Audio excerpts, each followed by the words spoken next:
Assalomu alaykum, aziz kuzatuvchilar. Haydovchilik guvohnomasi imtihoniga yana bir qadam tashlaymiz. Birgalikda tayyorgarlik ko'rishni boshlaymiz.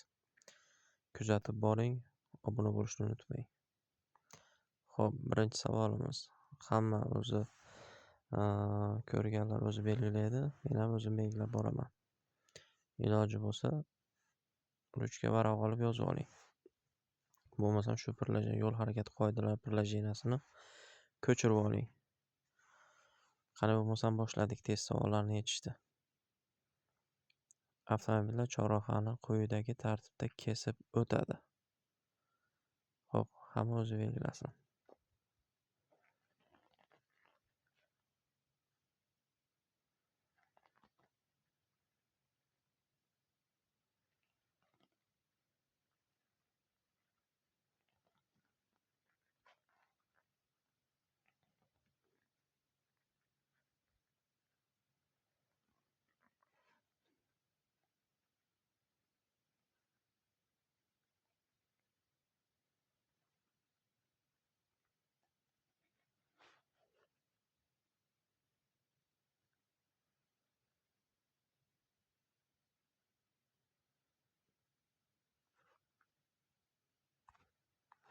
Birinchi javobni to'g'ri topdik.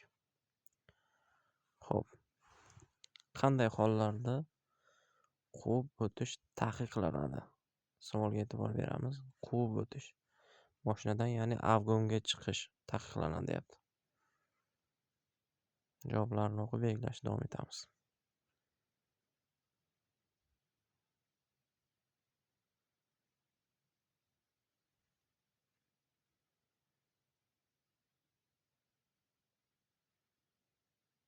Menimcha sanab o'tilgan barcha javoblar to'g'ri bo'lsa kerak.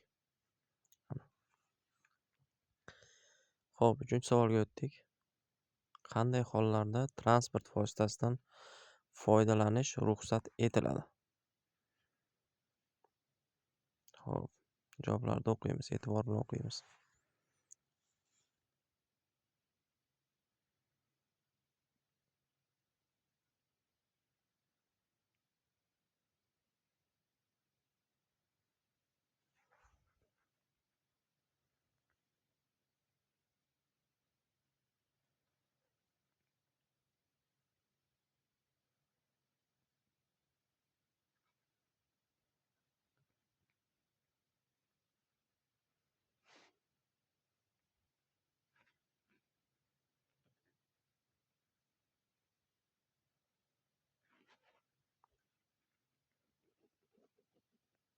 Menimcha ikkinchi javob to'g'riga o'xshayapti. Uchinchi javobda ham to'g'ri topdik mana. To'rtinchi savolga o'tamiz. Qaysi belgi qayrilib olishga ruxsat beriladi? Xo'p, qani topamiz.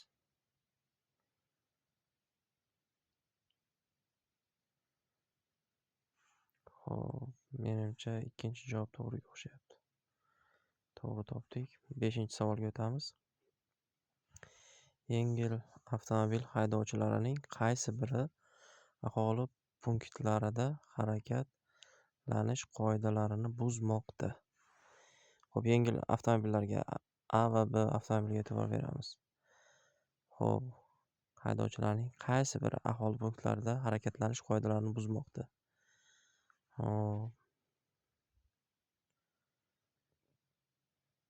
Menimcha ikkalasi ham buzmayapti. To'g'ri.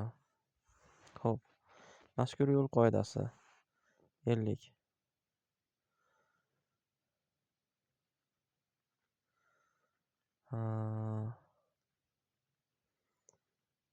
Menimcha mavsumiy hisoblansa kerak.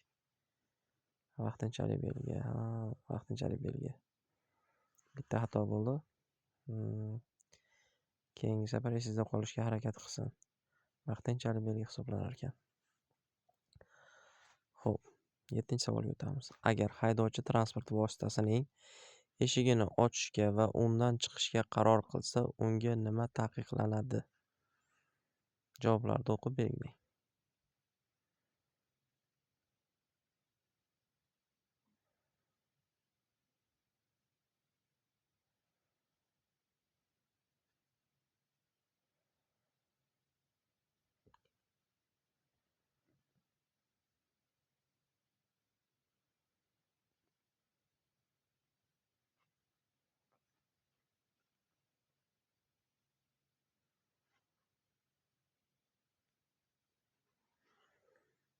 Menimcha 3-javob to'g'riga o'xshayapti. Mana. Xo'p, 8-savolga o'tdik.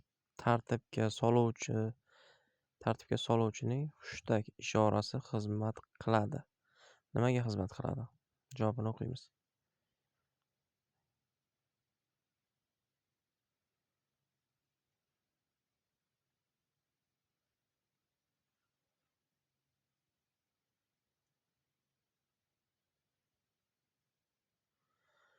Menimcha, zarur hollarda qo'lini yuqoriga ko'tarish ishorasining o'rnini bosish uchun. Sababki qo'lini ko'targanda haydovchilar e'tiborsiz qolishi mumkin. Shuning uchun hushtak bilan ko'tarsa, e'tibori tartibga soluvchiga tushishi mumkin. Mana javobimiz noto'g'ri ekan. Harakat ishtirokchilarining e'tiborini jalb qilish uchun. Yo'l yoqasi mavjud bo'lganda haydovchi transport vositasini qayerda to'xtatishi kerak? Yo'l yoqasi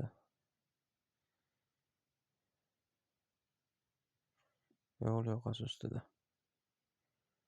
Ko'p savollarga e'tibor beramiz. Kalit so'zi bo'ladi. Yo'l yoqasi deyapti. Savollarda ham shunaqa bir xil so'z kelib qolsa, javob to'g'ri chiqishi mumkin. E'tibor beramiz. Xo'p.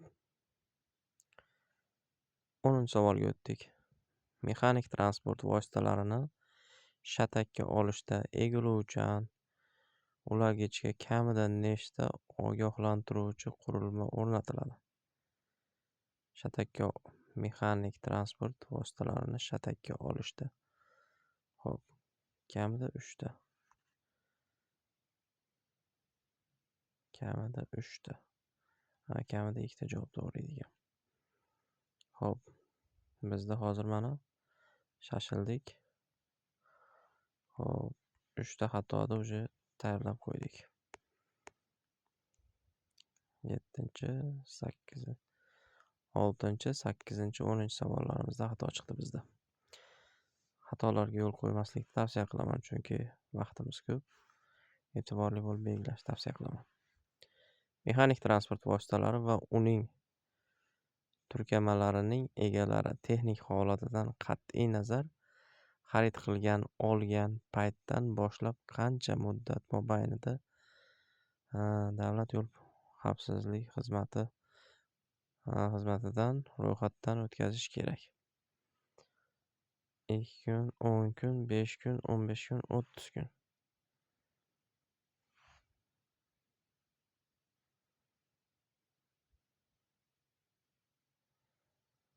Xo'p, qani eng oz fursatni tanlab ko'ramiz. 2 kun, 10 kun ish ekan. Qoidalar bo'yicha necha yoshdan boshlab yengil avtomobillarni boshqarishga ruxsat etiladi? 18 yoshlardan. Xo'p, ushbu belgi quyidagi sanab o'tilgan yuk avtomobillarining qaysilariga harakatini davom ettirishga taqiqlamaydi?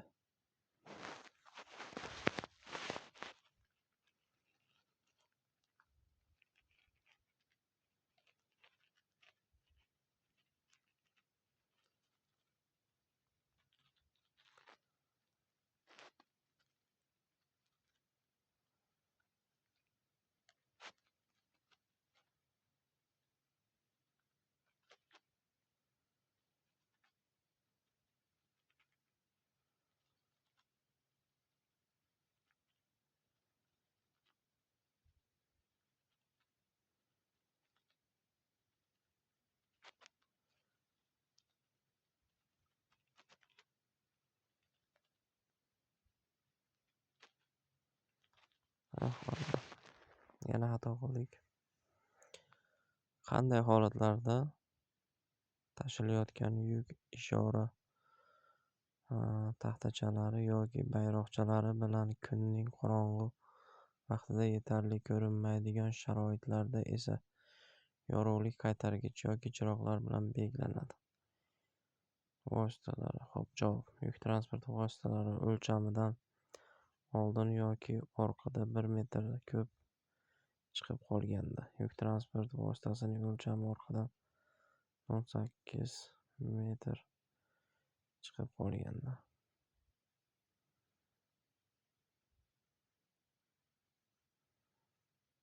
Birinchi javob to'g'ri ekan. Mayli.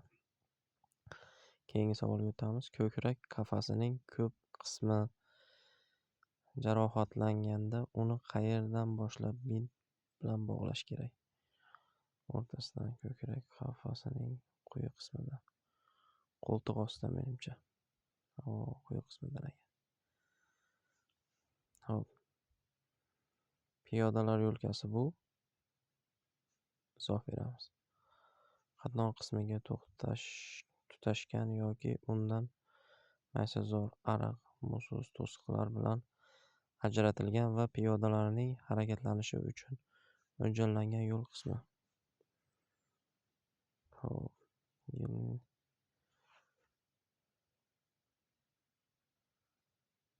Menimcha mo'ljallangan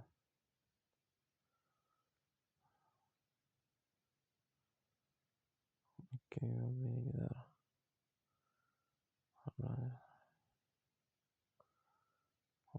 Mana yana xato qildik. Xo'p.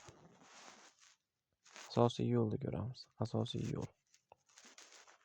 Asosiy yo'l qaysi rasmda belgilangan? Faqat yuqori chapdagi rasmda, faqat yuqori o'ngdagi rasmda, yuqoridagi ikkala rasmda, barcha rasmlar to'g'ri.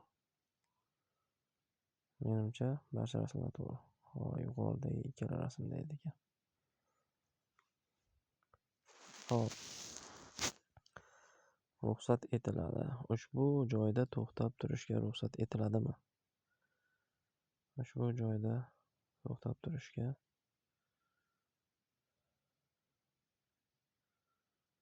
ruxsat etiladi. Taqiqlanar ekan. To'g'ri, bu yoqdan qayrilib olish mumkin-da. Xo'p, svetoforning bir vaqtda yoqilgan qizil va sariq ishorasi nimani anglatadi?